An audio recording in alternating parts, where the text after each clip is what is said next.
Formal nang gitunol sa National Housing Authority ang 50 ka mga bag-ong balay alang sa mga miyembro sa tribong Badyaw didto sa Barangay Kulay Batu, Lamitan City dinhi sa probinsya sa Basilan. Ang mga balay nasulod sa usa ka hektaryang luna nga gihatag sa lokal nga kagamhanan sa Lamitan aron butangan sa maong proyekto. Niadtong Enero ning kasamtangang tuig natunulan na ang laing 50 ka benepisyaryong Badyaw nga kanhin namuyo sa mga baybayon. Gibalhin sila sa NHA didto sa Barangay Kulay Batu.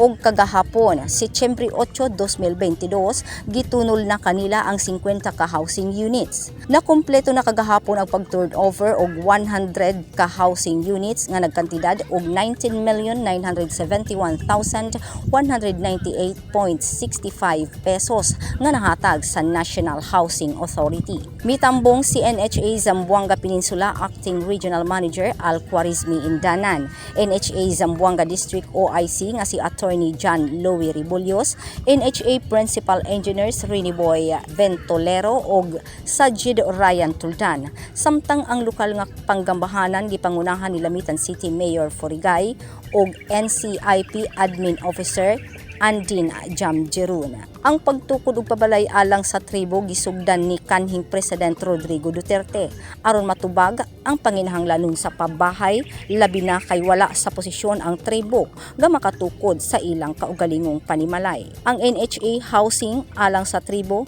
libre ug ang lokal nga panggamhanan ang maghatag sa yuta isip ilang partisipasyon sa ilang katawhan. Ang usa ka IP housing site dunay budget nga tag 20 milyon.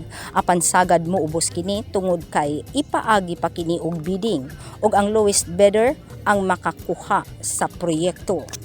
Grace Alcunaba, Newsline Philippines, Basilan Province. Stay safe.